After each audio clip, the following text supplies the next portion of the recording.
Welcome.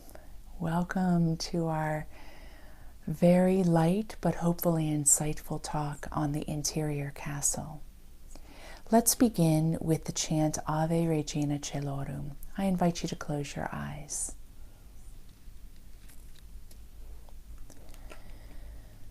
Ave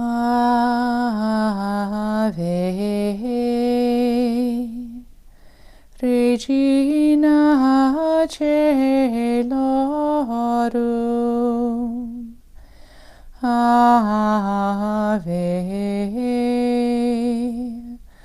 Domina Angelorum, Salve radix, salve pota, ex qua mundo lux est orta, gaude Virgo gloriosa, super omnes speciosa.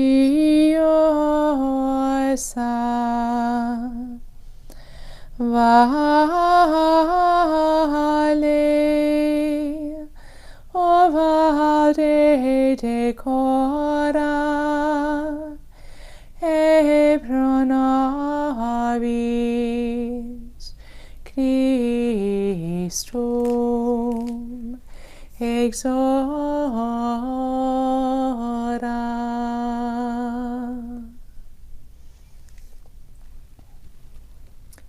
And may Teresa and Mary inspire this talk. So hopefully you watched the first video. It gives us the setup. And I have this small account to read to you before we get into the text. One of her early biographers, Father Diego de Yepes, testifies that Teresa told him that on the eve of Trinity Sunday, 1577, God showed her in a flash the whole book. There was a most beautiful crystal globe, like a castle, in which she saw 7 dwelling places. And in the 7th, which was in the center, the King of Glory dwelt in the greatest splendor. From there he beatified and illumined all those places to the outer wall. The inhabitants received more light the nearer they were to the castle.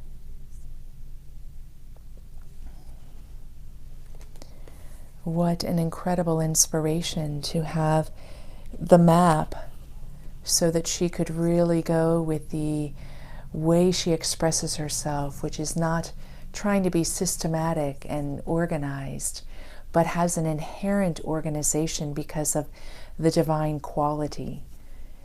She is brilliant as a mystical theologian, and it's no doubt that she is one of the only women doctors of the Church in the Catholic Church. But for many of us, she is a doctor of the soul. So I love more of the universal accreditation that she gets from us.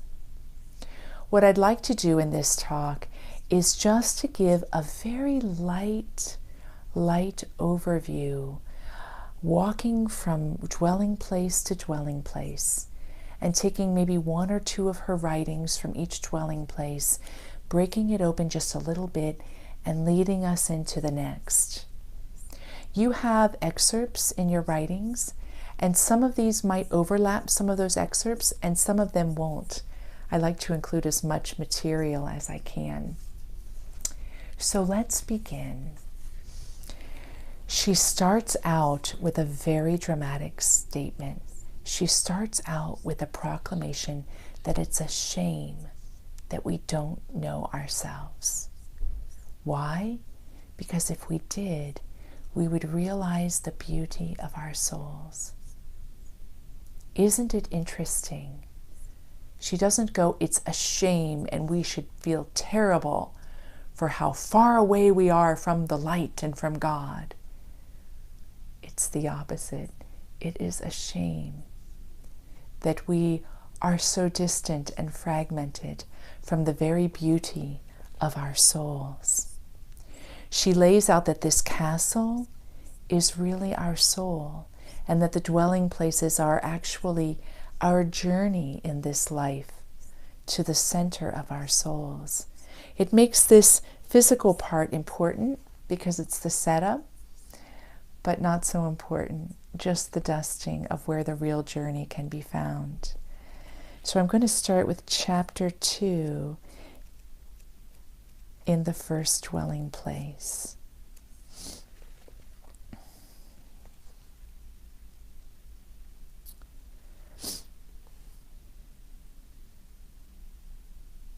I have known some souls, and even many, I believe I can say, who have reached this state and have lived many years in this upright and well-ordered way, both in the body and the soul, in as far as can be known.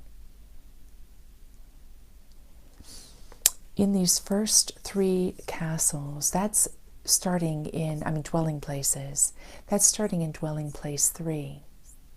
She points out that there's a dramatic difference between the outer rings 1, 2, and 3, and the ones that begin to get closer. 4 begins the prayer of quiet, and then she goes on to 5, 6, and 7. But she notes that the first 3 dwelling places, many choose to stay there all their lives. She says that even very devout people who are really applying themselves, will go so far as to this 3rd dwelling place where I'm starting and go no further. And she gives one reason. She uses the word humility. Her use of it, as we can tell, is not so much from an unworthiness, but more from the lack of insight to know the nature of the journey. And there is a caught up in devotional practices and in use of the mind, so much so that it becomes the security, it becomes the gauge and the measure of progress. And ultimately, in her mind, and I agree, this lacks humility, because the real operative principle, it's God's work in the soul. It's the divine spring rising up. So let's jump back to the first dwelling place, which is where she starts talking about the castle. This is, which chapter? Chapter 1, and it's number 4.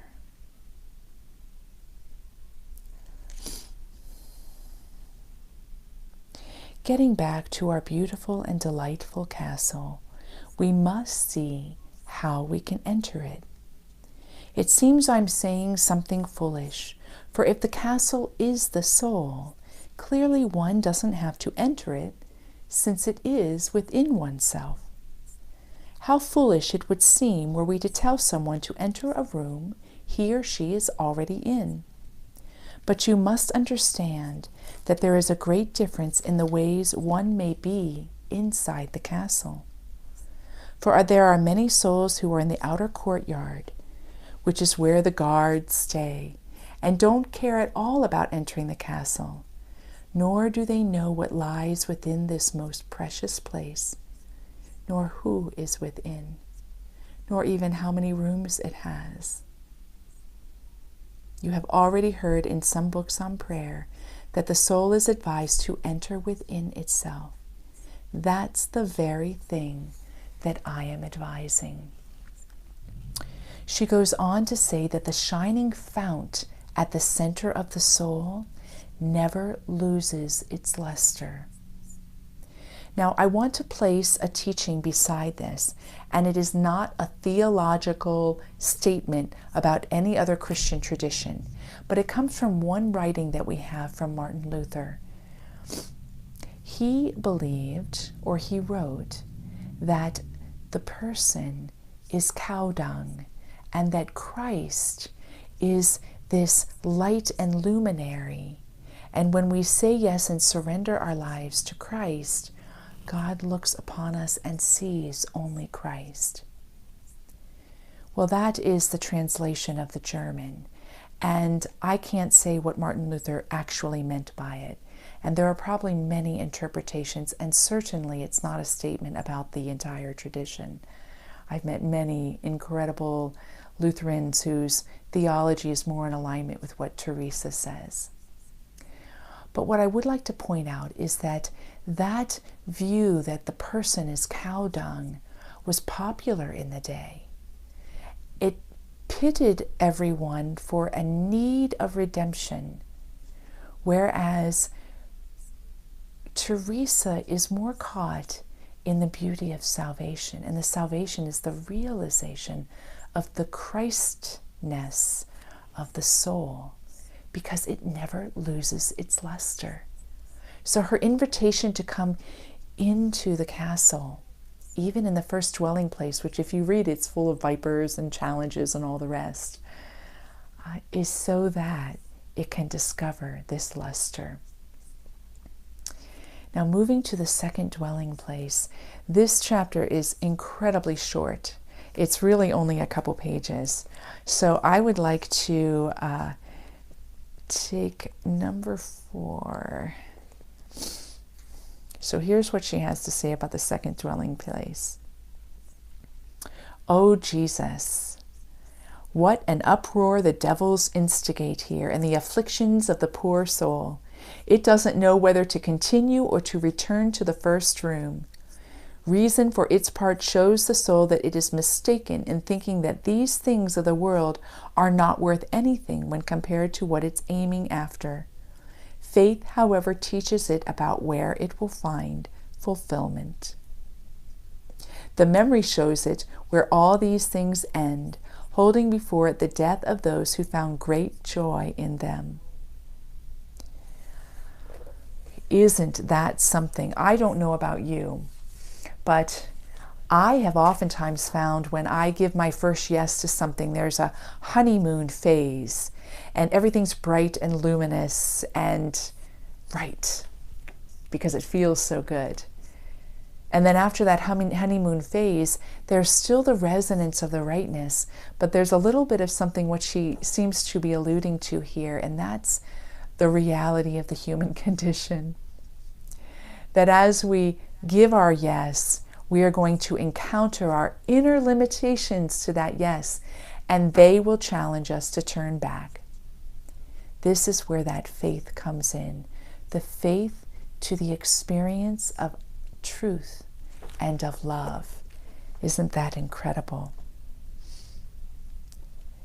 She says that in this second dwelling place that it takes much more effort than the first one.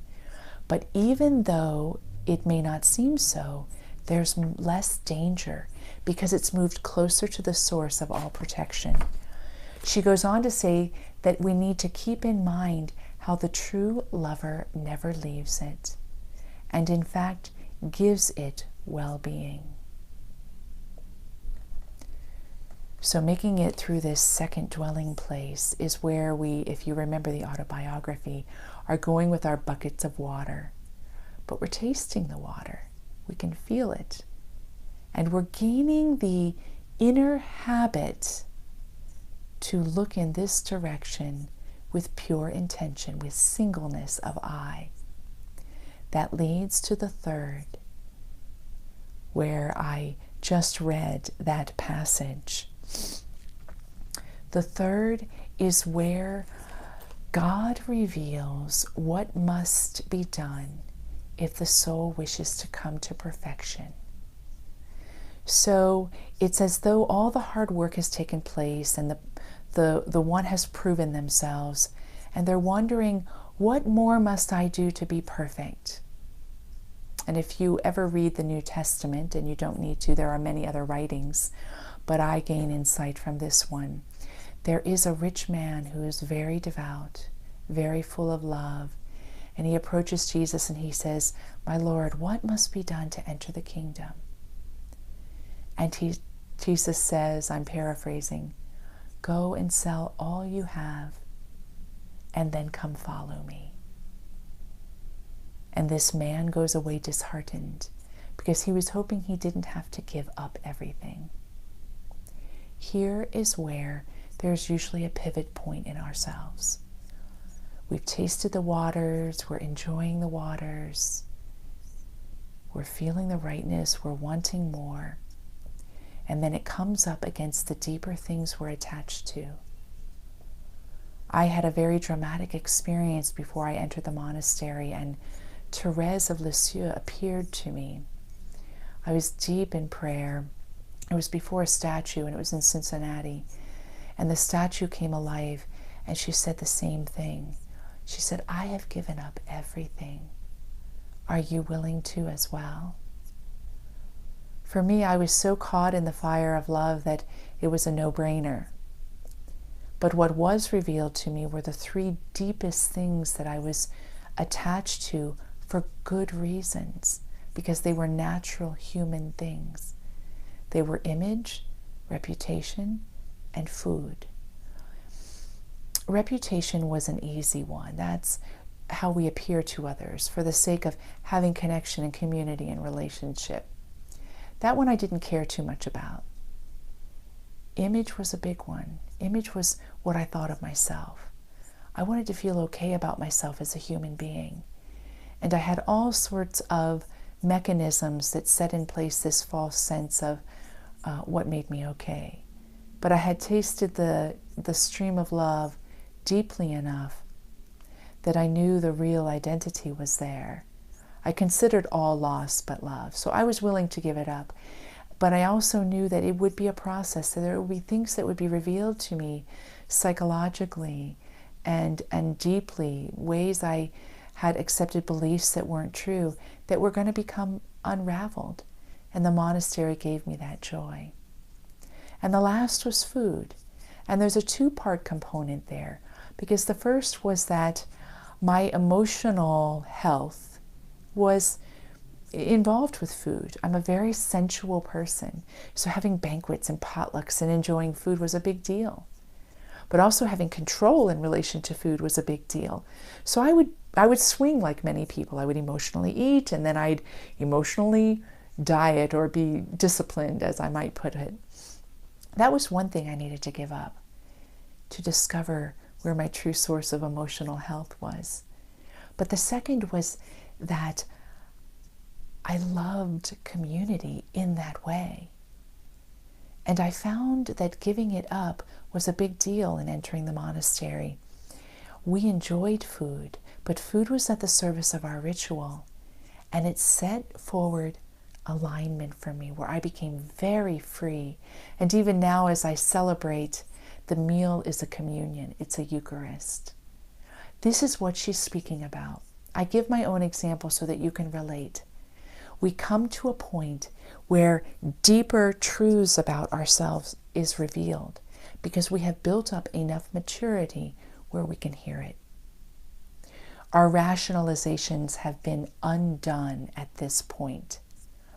Now, this doesn't mean that we haven't experienced things such as the prayer of quiet or a rapture. I was experiencing all of those things very dramatically. But I wasn't stable in those experiences. I was stably held, for the Lord, my lover, was holding me up. But it was so that these other pieces could come into wholeness. That leads to the fourth dwelling place, what she likes to call the prayer of quiet. Let me see, I have two passages I want to read here from that one. The first is chapter 4, number 11. She's speaking about this type of prayer. Now then, if the superior part of the soul is in the superior part of the head, why isn't the soul disturbed? This I don't know, but what I do know is what I say is true. The pain is felt when suspension does not accompany the prayer. No pain is felt until the suspension passes. But it would be very bad if I were to abandon everything on account of this obstacle. And so it isn't good for us to be disturbed by our thoughts, nor should we be concerned. What is she speaking to here? Well, one of the things that she points out is that with the prayer of quiet, it doesn't mean that the mind will always be quieted. When she speaks of suspension, it's suspension of a quality, a faculty within ourselves. It could be the thinking or the imagination or the memory. And so sometimes we can be in the prayer of quiet and our mind is still going. This is painful because we want our mind to be quiet, but we're the ones setting up the obstacle.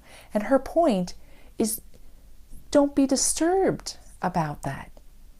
Just know that the mind is not being caught up in the suspension and you're not doing something wrong. At other times in the prayer of quiet, our minds will be caught up in the suspension.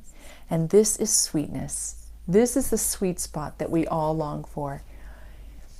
She says, though, that the edifice is being built by recollection, and that very slowly in this dwelling place that the soul is recovering all it has lost. It thinks less, and it desires to act less, but it actually does more. She gives the image here of the soul being a suckling child. So the child is really in need of getting to the breast. It longs for it. This will be a passing state as the discovery of where and how abundantly the milk does flow. Let me read a second passage from here. And this is from chapter 4, but it goes into, the dwelling place 4, but it goes into chapter 2.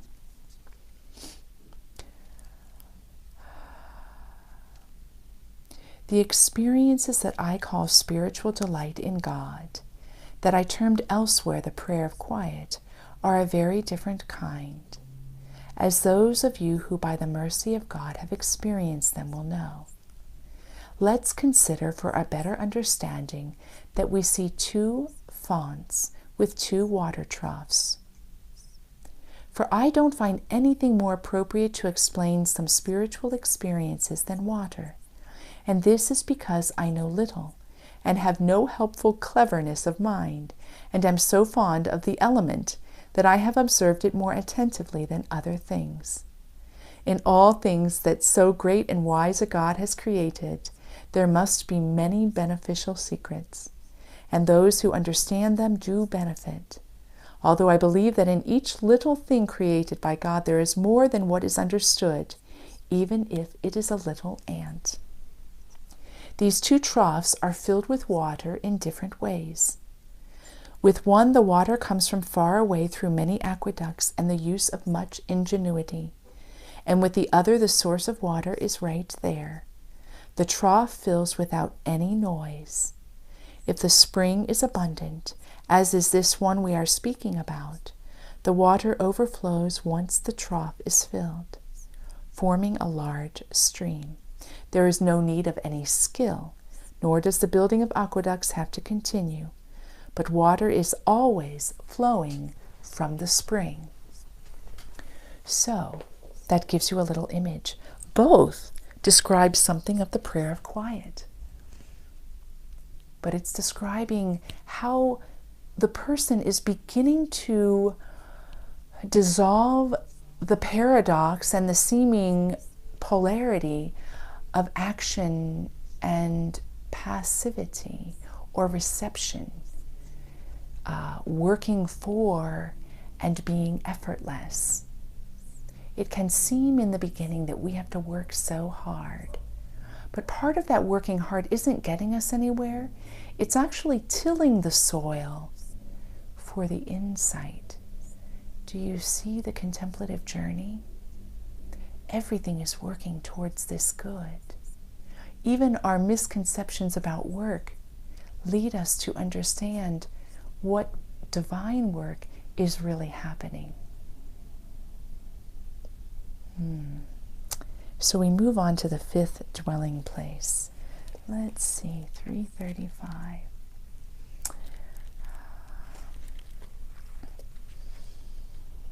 Begins to deal with how the soul is united to God. O sisters, how can I explain the riches and treasures and delights found in the 5th dwelling place? I believe it would be better not to say anything about these remaining rooms, for there is no way of knowing how to speak of them, neither is the intellect capable of understanding them, nor can comparisons help in explaining them. Earthly things are too coarse for such a purpose.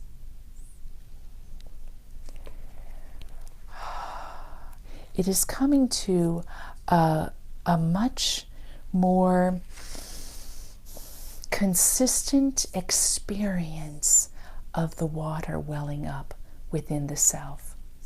It's not a dreamy time. There is a certainty that begins to come about, but it's not the certainty that will come from union. God places the soul within himself, or reveals himself within the soul. Does that make sense? She goes on the next page. It's number 4, right in the beginning of this dwelling place. Don't think this union is some kind of dreamy state like the one I mentioned before, because it only seems that the soul is asleep, for neither does it really think it is asleep, nor does it feel awake.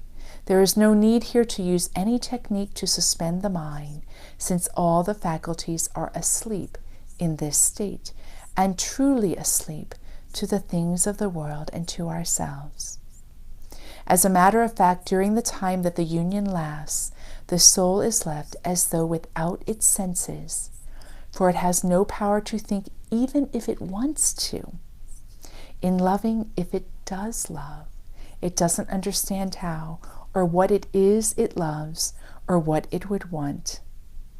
In sum, it is like one who in every respect has died to the world, so as to live completely more in God.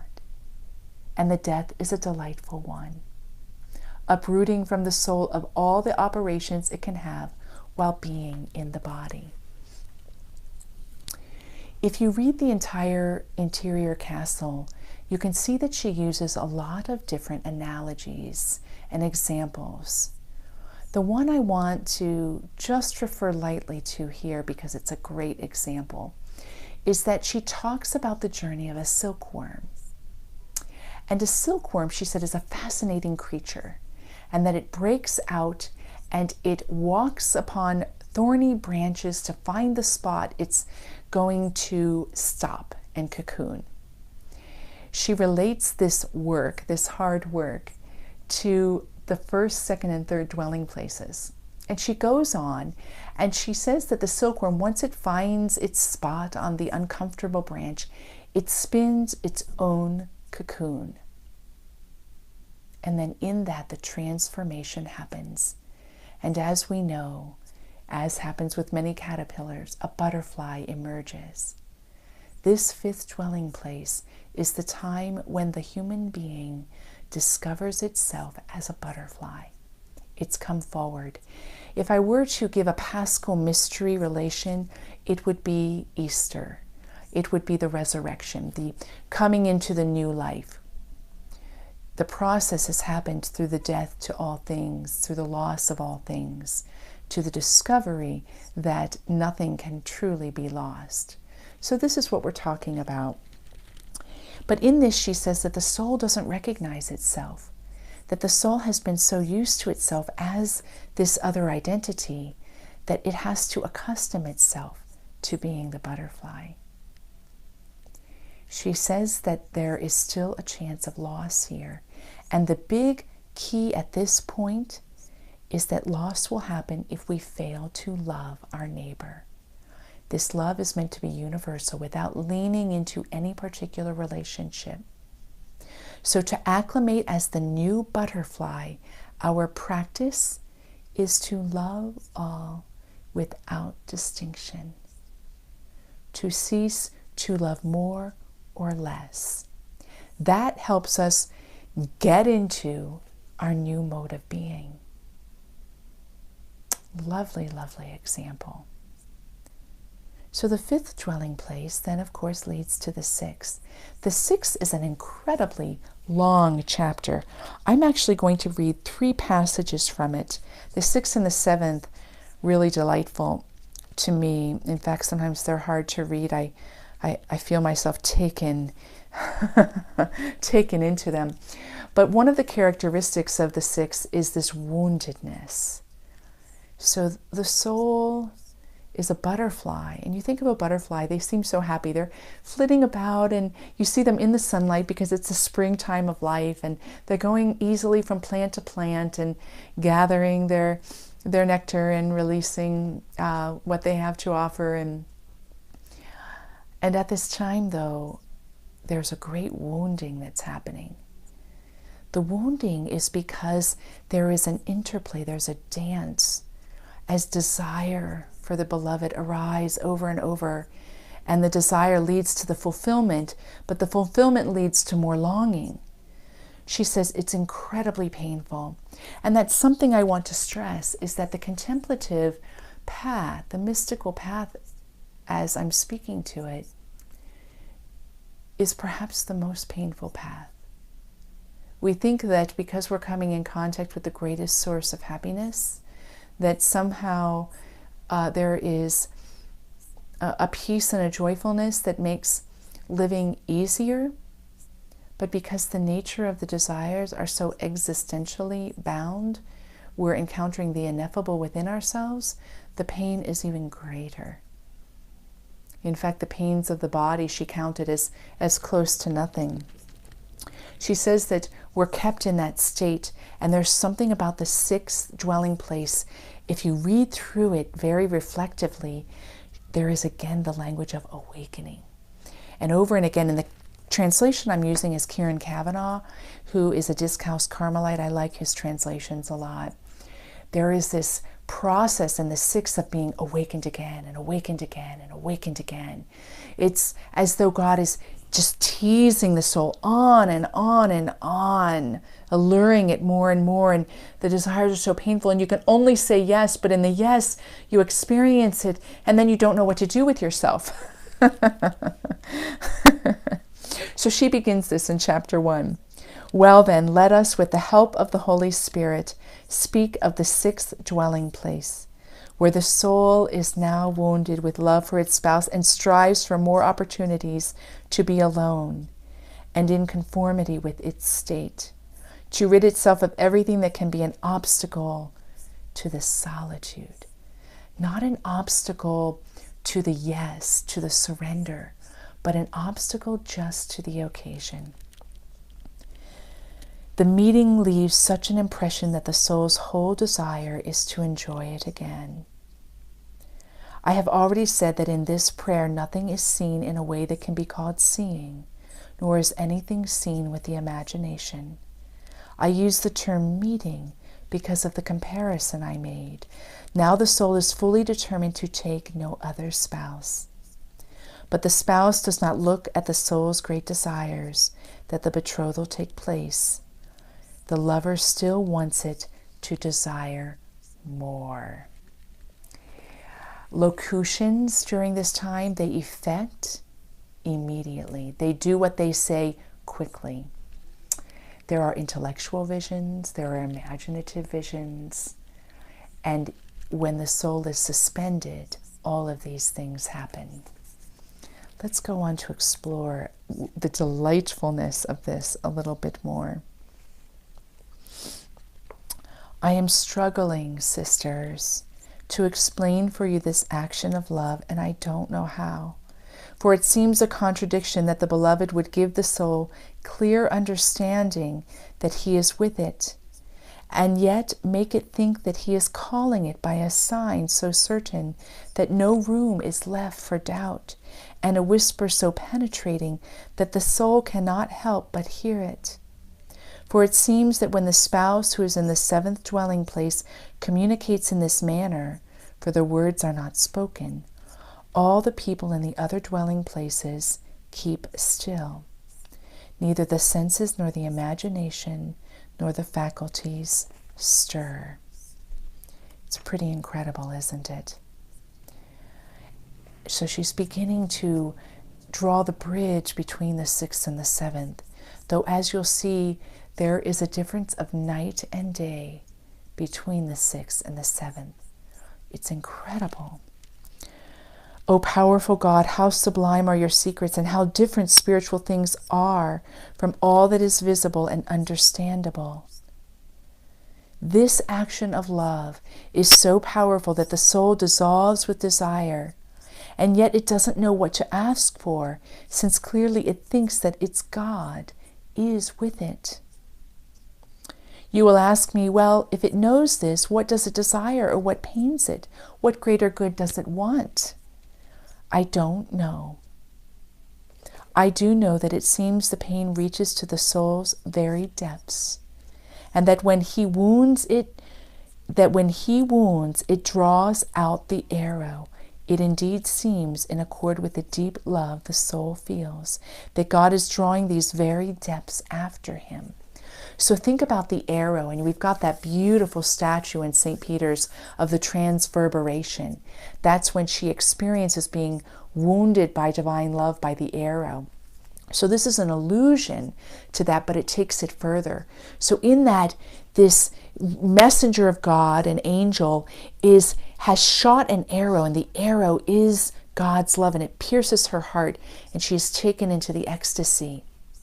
But at this point, God has wounded us with that arrow, and then he pulls out the arrow. And in pulling out the arrow, there is the emptiness for the longing of more, but there is the following of the soul by the arrow. Do you see the movement there? There is a shaping of us into the greatest delight at that moment. Well, in this dwelling place, not at that moment. There is a shaping of us. She goes on in chapter 3. God has another way of awakening the soul. Although it somehow seems to be a greater favor than those mentioned, it can be more dangerous, and therefore I shall pause a little to consider it. There are many kinds of locutions given to the soul.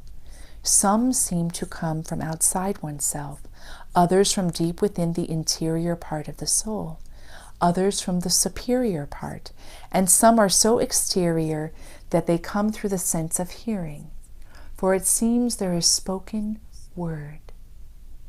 Sometimes, and often, the locution can be an illusion, especially in persons with weak imagination. In my opinion, no attention should be paid to these latter two kinds of persons, even if they say they see and hear and understand. But neither should one disturb these persons by telling them their locutions are an illusion. Why would I choose that passage? Or, as I like to think, why would I believe Teresa is guiding us? The reason that is coming forward for me is that in this state there is such a sense of stability, and yet we are not yet stable. There is still variance. There is still a back and forth nature happening within us of coming into the deep states and not. And there is great certainty happening. There is more and more immediacy. And at the same time, we will still experience the gap. And one of the indicators is this sense of desire. So as we have the fluctuation of the agony of desire, fulfillment, longing, desire, if you read John of the Cross's spiritual canticle, he gives great testament to this going of back and forth and back and forth. It is because the divine is still drawing the soul onward. The journey to the ultimate union is still happening. And that leads us to the seventh, the center. Well, there are so many passages here that I want to read. So the seventh is shorter. The sixth is really long. She has a lot to say about the sixth dwelling place. So if you can read anything, read the entire sixth dwelling place. Here is the seventh. When the Lord is pleased to have pity on this soul that he has already taken spiritually as his spouse because of what it suffers and has suffered through its desires, he brings it before the spiritual marriage is consummated into his dwelling place, which is the seventh. So think of walking into the innermost dwelling room, but you're still experiencing it as a dwelling place. This is what we're speaking about. Just as in heaven, so in the soul, His Majesty must have a room where He dwells alone. Let us call it another heaven. It's very important for us, sisters, not to think the soul is something dark. Since we do not see the soul, it usually seems there is no such thing as interior light, but only the exterior light which we all see, and that a certain darkness is in our soul. It is just the opposite. Illumination happens here. When His Majesty is pleased to grant the soul this divine marriage that was mentioned, He first brings it into this dwelling place. He desires that the favor be different from what it was at other times. I really believe that in rapture He unites it with Himself, but in the prayer of union that was mentioned, it doesn't seem to the soul that it is called to enter into its center. Notice the difference, as it is here in this dwelling place, but that it is called to some superior part. These things matter little. Whether the experience comes in one way or another, the Lord joins the soul to Himself. But He does so by making it blind and deaf, as was Paul in his conversion, and by taking away perception of the nature and kind of favor enjoyed. For the great delight the soul then feels is to see itself near God. So in coming into the seventh dwelling place, there is a simplicity and an absorption into the center that has an exalted quality, but it is more interpenetrating. There is a subtleness about it. And she's saying it doesn't really matter how you experience the unions. But in this way, at this time, the soul is the butterfly and it's coming into its center. And the divine, the lover, makes the butterfly blind and deaf. So that the butterfly that has now gotten accustomed to itself in its changed state, Easter Sunday, is now again blind to who and what it is. It's preparing itself to be betrothed. He is preparing it for this final step. In the seventh dwelling place, the union comes about in a different way. God desires to remove the scales from the soul's eyes and let it see and understand, although in a strange way. The soul is brought into the dwelling place, and the most blessed Trinity, all three persons, through an intellectual vision, is revealed to it through a certain representation of the truth. So whether you believe in the Trinity or not, this is a time to allow the essence of the experience to speak to you. There is an enkindling in the spirit in the manner of a cloud of magnificent splendor, and the persons are distinct. The soul understands a most profound truth, that all is one, and one is all. The three persons are one substance and one power and one knowledge and one divinity alone. In this betrothal, the division of the dance, of the desire and the longing and the fulfillment all give way to the oneness. And here I'm going to quote John. I don't think Teresa would mind. He says that the soul center is God. And she too found that to be so. So it's a betrothal Now, in this, the faculties, the senses, and the passions are not always at peace. But the person is rooted in its soul journey so much that the person remains undisturbed. So she still experienced frustrations and pains and uncomfortable moments. But when she came to this state, she remained undisturbed. I hope that that is easy to understand. You probably have to wrap your mind around it just a little bit. I have one more passage that I want to read. It is really... Well, let me read this one first. I am amazed as well to see that when the soul arrives here, all raptures are taken away. Only once in a while are they experienced, and then without those transports and that flight of spirit. They happen very rarely and almost never in public as they did before. The soul lacks concerns because it is one with its lover. How does she leave this?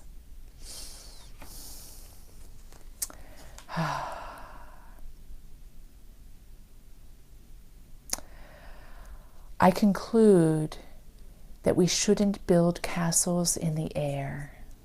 The Lord doesn't look so much at the greatness of our works as at the love with which they are done. And if we do what we can, His Majesty, our lover, will enable us each day to do more and more, provided that we do not quickly tire. But during the little while that this life lasts, and perhaps it will last a shorter time than each one thinks, let us offer interiorly and exteriorly what we can.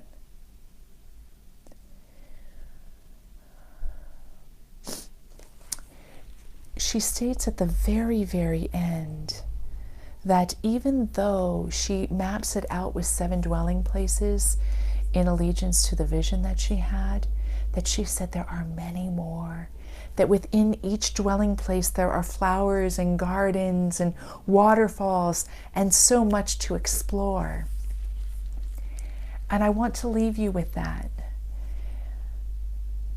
because it's an invitation to look at our journey as an adventure, to look around the corner with the eagerness of a child who's in a huge playground beyond what they can imagine and wonder what's around the corner.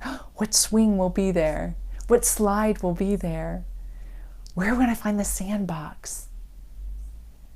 As we progress and as we grow, life comes to this quality. And it's not only the most liberating because it allows us to celebrate our lives, but it is also the most efficacious. Teresa came to this state, and look, from this state, we have not only this work that came from her hand, but we have the witness of her. We have the presence of what she represents. We have the carrying on of the message in time for our encouragement, for our consolation. Yes. Let us say yes today. Thank you.